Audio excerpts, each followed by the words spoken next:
Bueno, a ver, entonces, como les decía, lo que quiero es compartir algunas experiencias respecto a los problemas y las oportunidades a los que me enfrenté intentando hacer Scrum en proyectos grandes, con equipos grandes o en organizaciones grandes. En general, si ustedes preguntan en la comunidad ágil cuál es la mejor forma de escalar Scrum, la respuesta es: no lo hagas. No hagas Scrum en equipos grandes, no hagas Scrum en proyectos grandes. Y en general hay toda una tendencia a decir: no trabajes en empresas grandes. Hay mucha gente como Rachel Davis que dice: yo ya me cansé de pelear, no trabajo más para clientes grandes, se lo dejo a eso a la gente suicida. Bueno, yo soy uno de esos suicidas. A mí me gusta ir a las trincheras en las empresas grandes y en particular trabajé varios años, bueno, 2 años en Belgacom, que es la telefónica de Bélgica, y trabajé también 2 años en el Correo Belga, que son 2 organizaciones de las más grandes que hay en Bélgica. Tienen unos decenas de miles de personas y las áreas de sistemas son áreas de sistemas con quizás entre 1.000, 2.000, 3.000, 4.000 personas. Contando todo, ¿no? Contando no solo desarrollo, sino también la gente de operaciones, etc. Pero bueno, intentamos hacer Scrum y no fue bien en ciertos aspectos y no fue no tan bien en ciertos otros. Así que voy a contarles algunas historias y voy a contarles algunas de las situaciones con las que tuvimos que lidiar en algunos proyectos y cómo tratamos de mantener vivos los principios y valores ágiles y mantener lo que yo considero que es el corazón de Scrum en estos contextos.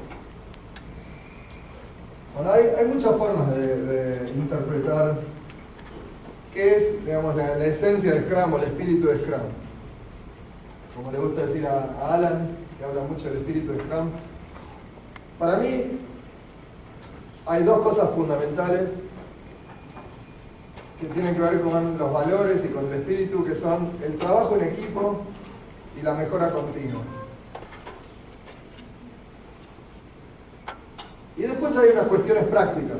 Para que Scrum funcione como framework, como metodología, se tienen que dar algunos fundamentos. Para que sea Scrum y no sea otra cosa. Uno puede ser ágil sin estar haciendo Scrum. Y no hay nada malo, no hay nada de malo en eso. Pero si uno quiere estar haciendo Scrum, uno necesita un Product Owner y uno necesita un Product Backlog. Una definición de qué es lo que hay que hacer. Y este Product Backlog y el concepto de Product Owner es lo que se vuelve tan problemático cuando uno está trabajando en proyectos grandes, en empresas grandes. Porque cuando uno tiene un proyecto pequeño, un equipo pequeño, en general es bastante sencillo mapear, bueno, qué es lo que hay que hacer. Hay una persona que puede decidir. Cuando uno empieza a crecer, empieza el problema de los múltiples stakeholders, de los múltiples equipos, de los equipos, lo que se llama equipos de componentes, o sea, equipos que se especializan en una sola cosa y que no pueden construir una funcionalidad completa. Las historias de usuarios son enormes. O simplemente se requiere mucha gente y, como saben, en Scrum se recomienda que el tamaño de equipo sea máximo 9 personas. Entonces, bueno, lo que vamos a hacer es, les voy a contar algunas historias, algunos case studies de proyectos que tuvieron que lidiar con estos problemas y cómo los encaramos. Bueno. Vamos a empezar por un caso de estudio más o menos sencillo, el proyecto grande.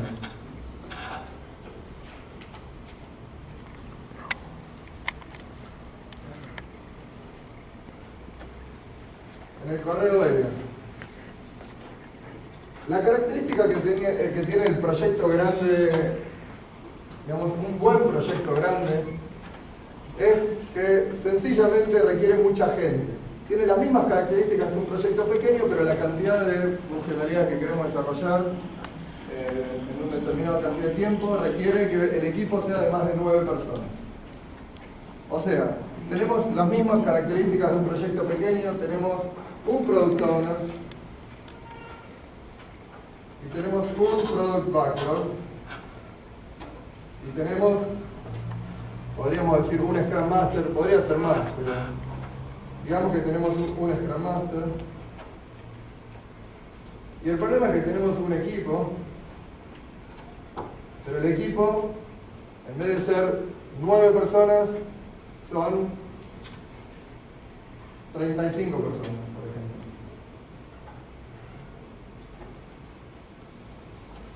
Bueno, ¿qué problema tenemos cuando tenemos un equipo de 35 personas? ¿Qué se les ocurre? Sí, las reuniones y las ceremonias tradicionales de Scrum no escalan, ¿no? Todo el mundo, imagínense un daily stand-up con 35 personas, o una retrospectiva con 35 personas, o un sprint planning con 35 personas. Bueno, hay que, obviamente, y más aún, imagínense la comunicación en el día a día entre 35 personas. Entonces, ¿cuál es el approach que se puede tomar en estos casos? Bueno, simplemente lo que vamos a tener que hacer es vamos a tener que dividir a este equipo de 35 en múltiples equipos, subequipos. Esto es relativamente sencillo. Entonces, a ver si esto funciona. Estoy tratando de pasar de página. Ahí. A ver, te vuelve a conectar.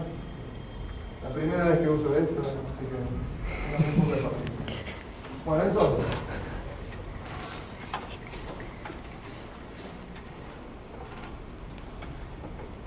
Un product owner.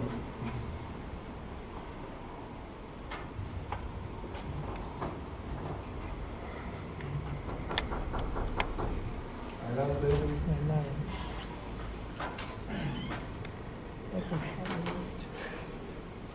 Disculpame. Pásalo, mientras. Un product owner, un product backlog. Esto es lo básico, lo esencial de Scrum para no tener problemas, ¿no? El product backlog es uno solo con una sola prioridad, para que sea claro qué es lo que hay que hacer, que no haya ambigüedad. En la práctica, cuando estamos hablando de un proyecto tan grande, probablemente el product owner sea un proxy o sea el representante de un equipo de product owners. Un equipo de gente que trabaja, digamos, un equipo de gente que trabaja definiendo requerimientos, que trabaja apoyando al product owner en su labor. Puede ser un equipo del área de negocios, puede ser un equipo de analistas, puede ser que haya algún arquitecto, pero toda esta gente representada por una sola persona, definiendo un product backlog claramente priorizado. Y del otro lado lo que vamos a tener es, vamos a dividir a nuestro equipo grande en múltiples equipos. Y a mí los equipos me gusta ponerlos por colores. No sé si se notan los colores ahí. Este es el equipo azul. A ver, otro color. El equipo verde. ¿Se ven bien los colores? Bien. El equipo rojo.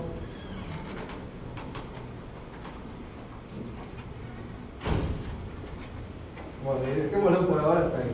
Bueno, entonces, ¿cómo vamos a formar estos equipos? Equipo azul, verde y rojo. Lo que vamos a intentar hacer es, vamos a intentar que cada uno de estos tres equipos sean multidisciplinarios, que tengan todas las disciplinas, o sea, que todos tengan analistas, programadores y testers, o cualquier otra disciplina que sea necesaria. Y lo más importante es, estamos buscando que cada uno de estos equipos pueda trabajar indistintamente en cualquier historia del backlog. Esta es la clave. Cualquier equipo puede trabajar en cualquier historia de usuario. Entonces, ¿por qué es clave esto? Porque entonces nosotros podemos hacer una actividad de, por ejemplo, de sprint planning que siga más o menos las mismas reglas y el mismo formato que si fuera un solo equipo. Con la diferencia de que, por ejemplo, ¿cómo va a suceder el sprint planning? El equipo, bueno, el product owner se junta con o bien toda la gente, los tres equipos, o bien representantes de cada equipo, y empieza, bueno, a ver, empezamos por la historia de arriba. ¿Quién quiere la historia de arriba? El equipo azul dice nosotros. Bueno, entonces esa historia adjudicada al equipo azul. ¿Quién quiere la siguiente historia? El equipo rojo dice nosotros. Bueno, siguiente historia, adjudicar al equipo rojo. Y así sucesivamente, hasta que cada equipo armó para este sprint su pequeño sprint backlog, consistente de algunas historias de máxima prioridad del product backlog general.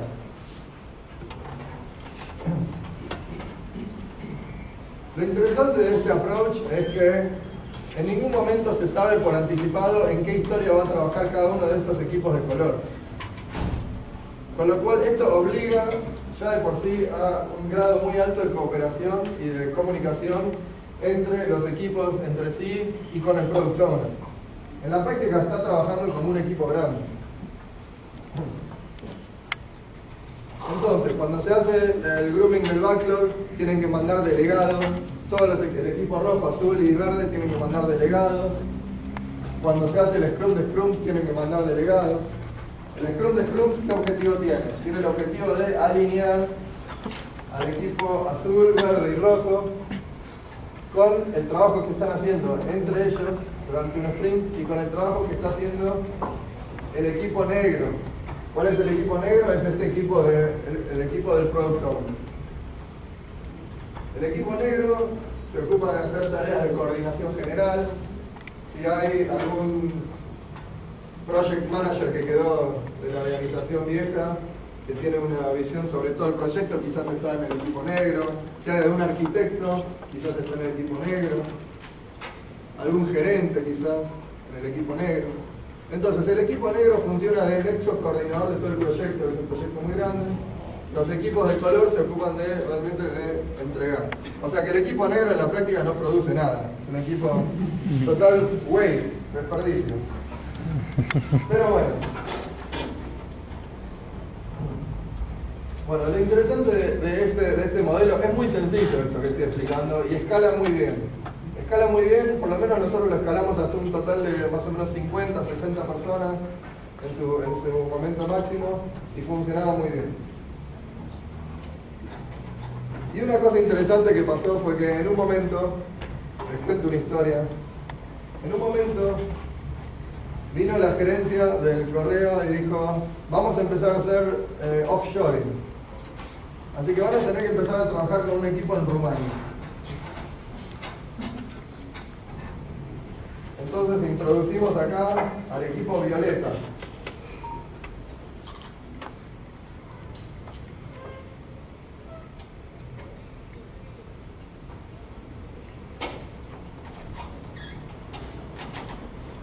Bueno,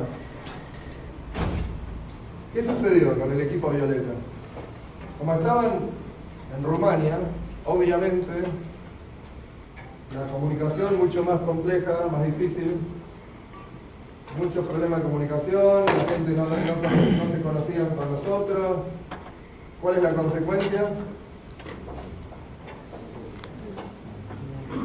Bueno, a ver,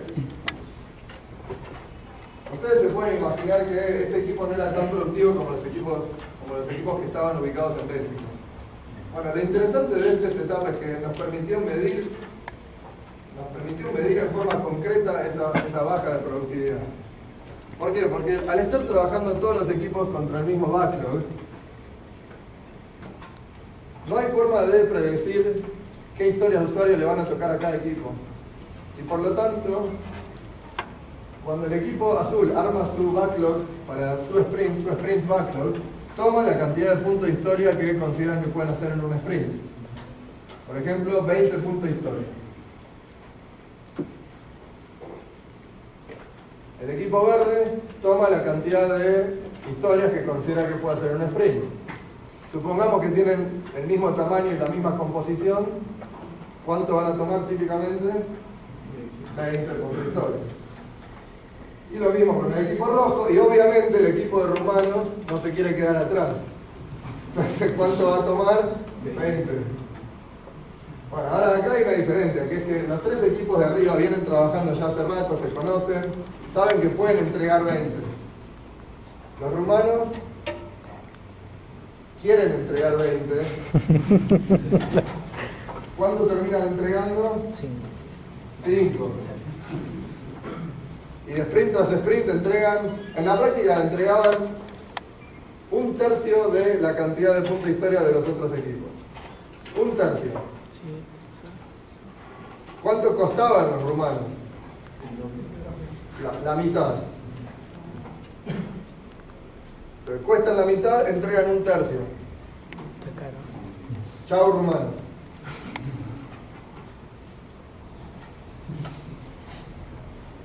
Bueno, a darse cuenta que medir productividad en software es un problema complejísimo, no resuelto, que le quita el sueño a muchos gerentes. Y en la práctica yo obviamente no pretendo solucionar problemas. Es muy difícil medir productividad en software. Y en la práctica, cada vez que se intenta medir productividad, se genera el efecto contrario, ¿no? O sea, cuando intentan medir productividad, a los programadores festejan. Porque saben que van a aumentar su productividad enormemente. Típicamente el ejemplo clásico es cuando alguien decidió medir productividad contando líneas de código. De repente, en un sprint duplicamos la cantidad de líneas de código. Impresionante lo que puede hacer copy-paste para mejorar la productividad. Bueno, lo interesante de este setup es que si bien no podemos medir la productividad en términos absolutos, sí podemos medir la productividad en términos relativos. Y podemos decir, dado que no hay forma de trampear el sistema, porque uno no sabe qué historias le van a tocar. Y todas las historias han sido estimadas usando la misma escala, el mismo concepto de punto de historia. Entonces lo único que sí podemos decir es, si dos equipos que tienen la misma composición de gente, el mismo tamaño de gente, las mismas especializaciones, el mismo nivel de seniority, trabajando de un backlog común, uno entrega 5 y el otro entrega 10, el que entrega 10 es el doble productivo del que entrega 5. Hay que ver si es sostenible a largo plazo, etc. Hay que tener cuidado con estas cosas. Pero en líneas generales, digamos, la lógica funciona. Bueno, así que esto es algo que obviamente solo es posible hacer si tenemos un proyecto muy grande, con un grupo muy homogéneo de gente, que todos pueden trabajar en el mismo proyecto, en el mismo banco. Bueno. Vamos ahora a un escenario un poquito más complejo. Cuando estamos en un proyecto grande, en una organización, supongo que esta universidad, que debe tener un área administrativa bastante, digamos, mediana, grande, decidiera implementar un nuevo sistema para... Vieron que acá hay unas computadoras que pueden usar los alumnos para consultar las aulas y para hacer otro tipo de... Bueno, un sistema de gestión, de autogestión para los alumnos. Entonces, típicamente, este sistema probablemente impacta a varios stakeholders diferentes y varios otros sistemas administrativos que tiene la universidad por detrás. Obviamente hay que hacer el sistema en sí, o sea, hay que hacer un nuevo sitio web, pero probablemente tenemos que interfacear con el sistema de registración de alumnos, con el sistema de registración de aulas. Imagínense que cada uno de estos sistemas es una aplicación distinta. Una aplicación independiente que ya existe, tiene su propia tecnología, tiene su propio equipo que la escribió y la mantiene. Quizás también tenemos alguna aplicación de finanzas que maneja la economía de la universidad. Quizás tenemos algún middleware. Bueno, así como en las grandes organizaciones, cada vez que hay un proyecto grande, el problema que tenemos es que el proyecto impacta múltiples plataformas, múltiples aplicaciones. Y cada una de estas aplicaciones, si lo piensan de cierta forma, es un producto, ¿no? Porque para la persona que mantiene el sistema de gestión de aulas, él es product owner de su producto, tiene su equipo, tiene su tecnología. Lo mismo para el que mantiene el sistema central de alumnos y calificaciones. Lo mismo para el que mantiene la web de la universidad. La web de la universidad es un producto desde la perspectiva de esa persona. Entonces tenemos el problema que tenemos múltiples productos y hay un proyecto nuevo que impacta todas estas aplicaciones. Entonces, la pregunta es, ¿cómo hacemos para hacer Scrum en un contexto de múltiples aplicaciones, múltiples equipos? Imagínense que cada aplicación tiene un equipo que la mantiene, que es dueño de esa aplicación. Bueno, Entonces, tenemos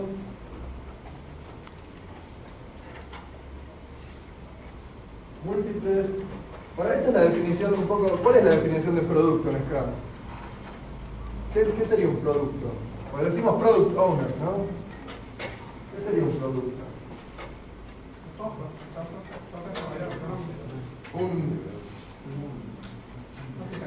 Una aplicación de software que se despliega como una sola unidad, que tiene, digamos, típicamente esa es la definición del producto que usamos, ¿no? Entonces, si tenemos, por ejemplo, el sistema de gestión de alumnos, eso sería un producto.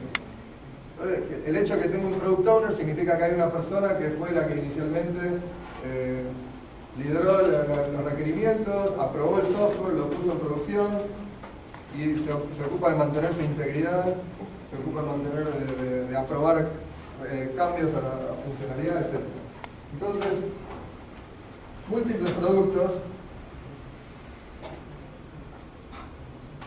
múltiples product owners, esto es una P, y cada product owner con su equipo.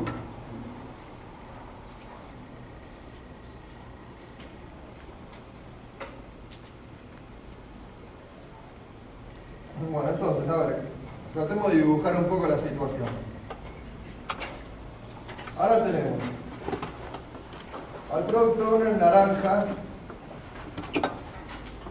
con el equipo naranja. Este es el equipo, por ejemplo, de registración de alumnos. Tenemos al product owner azul con el equipo azul.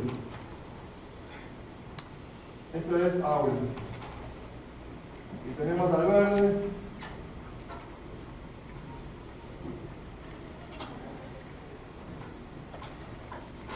que es web, el sitio web de la universidad.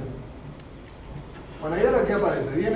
Viene un product owner nuevo, que es el product owner de este sistema de autogestión para alumnos. Que no es ni el de alumnos, ni el de aulas, ni el de web. Es una persona nueva, es una aplicación nueva que se va a construir. Pero es una aplicación que tiene que estar interfaceada con, o sea, tiene que ser parte del sitio web, tiene que interactuar con aulas y tiene que interactuar con el sistema de registración y calificaciones de alumnos. Entonces, en la práctica, acá tenemos, este es el problema. Estoy planteando el problema, ahora lo que tenemos que pensar es qué posibles soluciones hay a este problema. Porque desde el punto de vista del product owner nuevo, vamos a llamarlo el product owner rojo.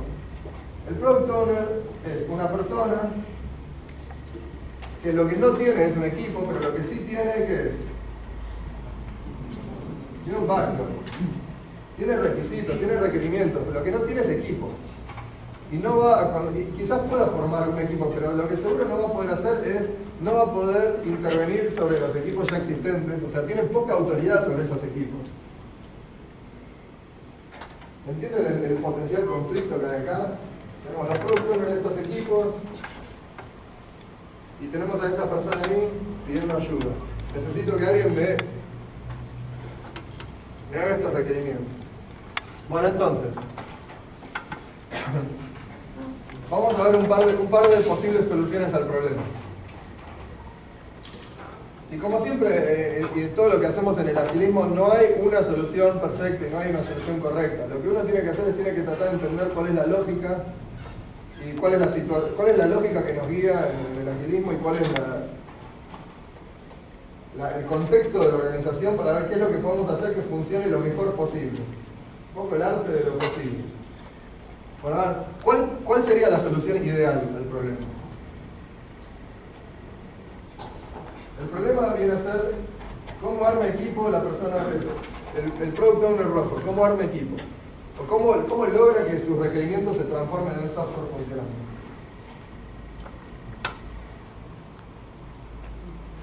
¿Alguna sugerencia? Utilizando los otros grupos. ¿Qué requerimiento que tiene se adapta al grupo que ya se ha creado y darles?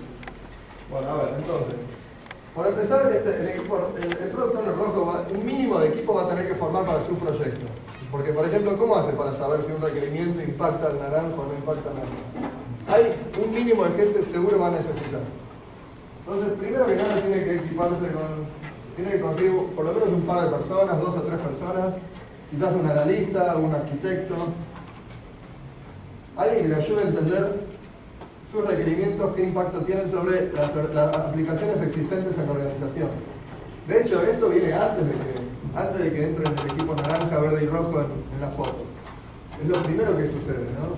Alguien se pone a mirar los requerimientos y dice, lo que vos querés hacer requiere una interfaz con el sistema de alumnos, requiere una interfaz con esto otro, requiere enviar datos a tal otro. Bueno. Entonces empieza a armar equipo. ¿Y ahora qué hacemos entonces? ¿Cómo era la sugerencia? Que dentro de los requisitos, los requerimientos que tiene, buscar cuál se agrupa mejor con el grupo que ya está creado para que lo pueda resolver. Okay, entonces la idea sería, se le mandamos por ejemplo al naranja.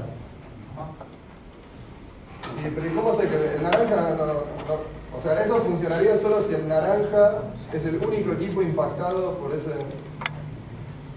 ¿no?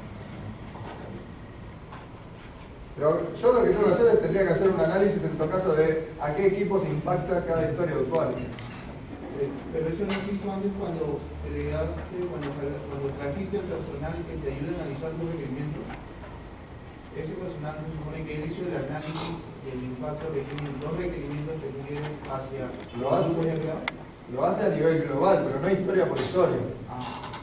Y porque historia por historia sería un trabajo tremendo de análisis upfront, al principio. Lo que nosotros podemos ver es, en líneas generales, este proyecto impacta estas plataformas. Sí. Si mandamos gente de cada uno de los equipos a reunirse con la gente que está viéndolo, analizando el tema de manera global. Bueno, entonces, esa es la solución preferente de la comunidad ágil es tomar una persona de este equipo, tomar una persona del naranja, tomar una persona del azul, tomar una persona del verde y de alguna forma pedirlas prestadas y armar un equipo virtual, lo que se llama un feature team, un equipo de funcionalidad. Y las personas pueden irse físicamente y formar un equipo físico o simplemente puede ser una especie de equipo virtual. Significa que siguen sentados y trabajando con su gente, pero están asignados a ese proyecto. Bueno, esto a veces se puede hacer y a veces no. Si se puede hacer es la solución ideal. Pero pensemos un poco cuándo se puede hacer y cuándo no se puede hacer. Cuándo se puede hacer es, primero, cuando la mayoría de los requisitos rojos, la mayoría de estos requisitos impactan en forma más o menos pareja a todos los equipos. Porque entonces, claro, armamos un equipo que tenga una mezcla de perfiles y ya está. Y van a tener trabajo siempre, una cantidad de trabajo. Pero con eso no alcanza. No solo tienen que impactar en forma pareja, sino que además el equipo naranja, el equipo azul y el equipo verde tienen que poder disponer de esas personas de que se vayan a trabajar a otro proyecto sin que les impacte al otro trabajo que ellos tienen que hacer. Porque no se olviden que, obviamente, el equipo verde tiene un backlog verde. Un montón de cosas que tienen que son el mantenimiento evolutivo, otros proyectos que también les están, ¿cómo se llama? El boost factor, el número de gente que tiene que ser, no sé, hay varias formas de decir lo mismo. El número de gente que tiene que ser atropellado por un tren para que el equipo colapse. Entonces cuando el factor es 1, significa que todos son imprescindibles. Y si se va una persona, ya el equipo no puede terminar ningún trabajo. ¿Cómo le dicen eso? Bueno, muchos equipos tienen un número muy bajo, 1, 2, pero no pueden perder gente crítica. Sí. Lo que sí me parece es que en algunos casos había la tentación, no sé si es bueno o malo, y toda la pregunta, de tener gente, por ejemplo, hagamos el equipo y a 2 personas tenemos en dedicación parcial y algunos que sean para la corrección de packs y Sí. Lo que sí me parece es que en algunos casos había la tentación, no sé si es bueno o malo, la pregunta, de tener gente, por ejemplo, agarrarse equipo de fútbol y a dos personas tenemos en dedicación parcial y algunos que sean para corrección de parte,